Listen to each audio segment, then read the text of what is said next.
Republican conference chair, Senator John Barrasso. So once again, it's funny the way both sides sort of say things and it sounds so sincere and true, but I never know what's really. Could they raise the debt limit if they wanted to? Is it dangerous? Would it take too long? Is it too complicated, Senator? They have plenty of time to do it, Joe. But let's take a look at the big picture. The big picture is the Democrats are on the march to big government socialism. They have the House, they have the Senate, they have the White House. This is blowout spending on a scale that we really haven't seen before in this country. Every Republican is against it because of the permanent damage it would do to our economy, to our country. So all of the things are linked together. The debt ceiling, keeping the government open, and this $3.5 trillion bill. It's not nice to not raise a debt limit for stuff that Trump spent, right, that you and Trump spent.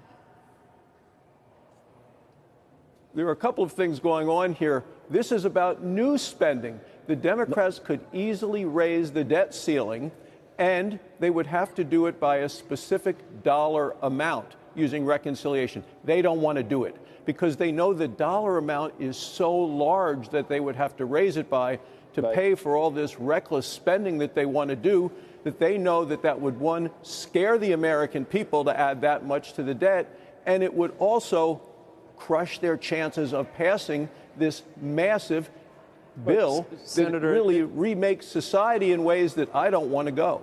Is it false that some of the spending that was done in the last administration needs to be, the debt limit needs to be raised to cover that? Is that a false statement that I hear thrown out constantly? That is a false statement.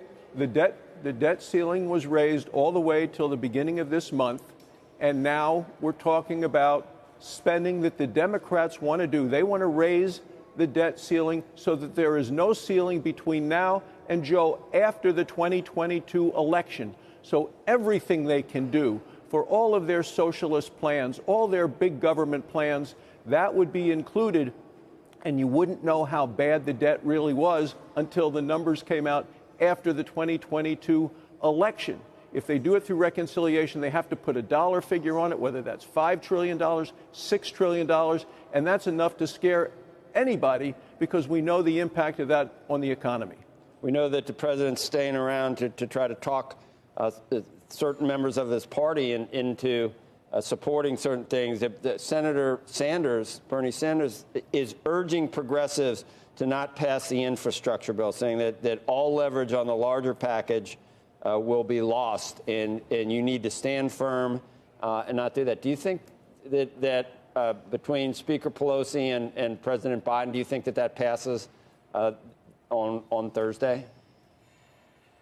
Well, that's the bipartisan bill that came out of the Senate. 19 Republicans voted along with Democrats. I didn't support it, but it ought to pass the House based on the fact that the president is calling for it to be done. If the president had political muscle at this time, and look, he's lost credibility all across the board on Afghanistan, on inflation, which is hitting people in their pocketbooks, on the border.